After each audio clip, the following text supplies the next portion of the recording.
Hello, I am Associate Professor Dr. Thanawut Naigowit as a representative of Thailand Public Relations Association or PR Thailand.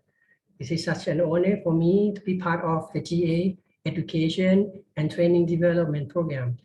I would like to thank Dr. Prof. Sukit, the President of Thailand Public Relations Association, for allowing me to join this event. The topic that I would like to share with you is public relations for sustainable business in the globalization era. Let me share my slide presentation.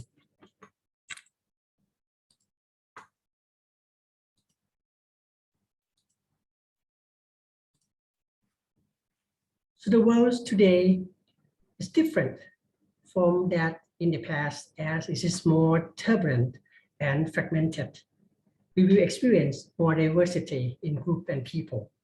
Stakeholders are more diverse. There is an urgency to satisfy customer needs and desires. As the world becomes a global village, we are now all connected in this globalization era. No matter where we live in, we are all affected by it. So business itself need to change and adapt to survive in this new era. With the nature of globalization, we no longer experience a homogenized culture as we had in the past anymore. Expanding multicultural diversity is one thing. Make it obvious that businesses in this new era ought to change and adapt how they manage themselves to satisfy and fulfill the needs and desires of their stakeholders. Or put it in a simple term, businesses in this globalization era can no longer ignore the importance of stakeholders' issues as part of public relations in today's multicultural environment. The real and sustainable growth of the business ought to come from giving priority and concern on the interests of their diverse environment. As public relations practitioners, we must put an emphasis on establishing relationships with our stakeholders by seeking stakeholders' viewpoints and opinions. So it means that the shift in perspective that we should have and see from a me culture where individuals are more and more concerned about oneself and skeptical about many things, making questions, asking for answers about businesses and organizations, operations and activities. We as public relations practitioners, we are responsible for helping businesses and organizations to move from a me culture to an us culture. To do so, we need to work in partnership with all of our stakeholders in order to establish trust and cooperative relationship. The concern for public relations in the globalization era that we are facing now must focus on 3 Ps: people, planet, and profit. Public relations in the fragmented and diverse environment must deal with various topics and issues about these 3 Ps: people, planet, and profit. Let me elaborate on these 3 Ps. People includes the topics of community, equality, education, social resources, well-being, and the quality of life. Planet includes the topic or the issue such as water and air quality, energy conservation, environmental protection. Profits include the topics of economic issues, such as cash flow and revenue. If we focus on people and planet issues, we are becoming non-profit organization. If we focus on people and planet issue, we are becoming profit-oriented organization. If we focus on planet and profit, we may lose support from people. Therefore, sustainable businesses should be dealing with the use of public relations to communicate to these 3 Ps.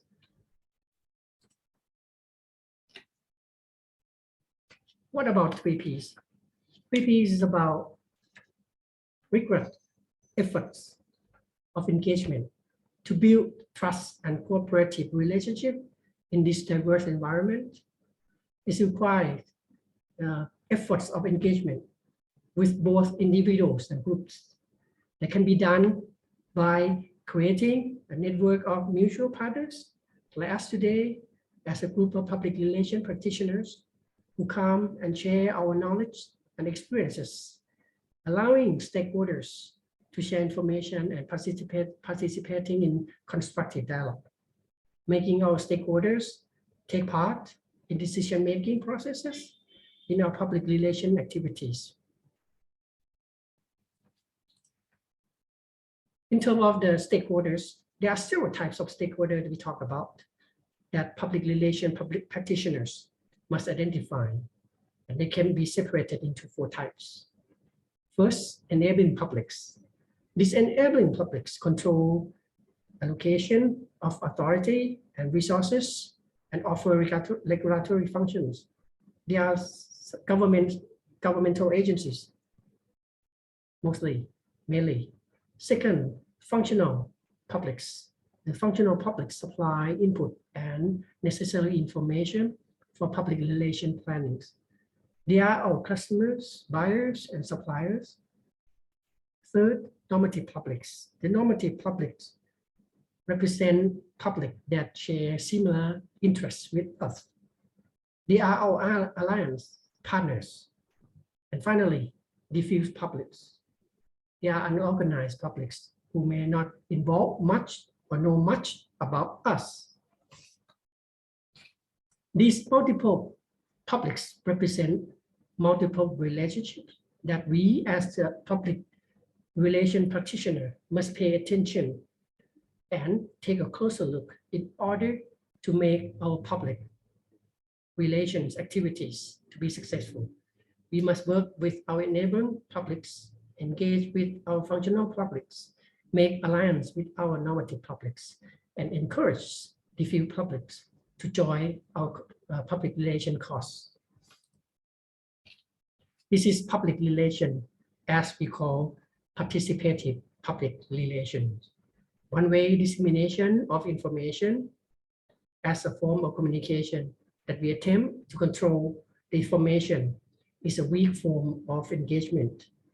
One-way dissemination of information is no longer an option and is no longer an appropriate approach to this globalization era. People, our stakeholders, nowadays are not passive. They are active. They want to participate and they want to give feedback to us. To make use of public relation activities and policies through participative public relations, as I mentioned, one of the public relation strategies that could be employed is the 4 stages of AIDA: awareness, interests, desires, and action.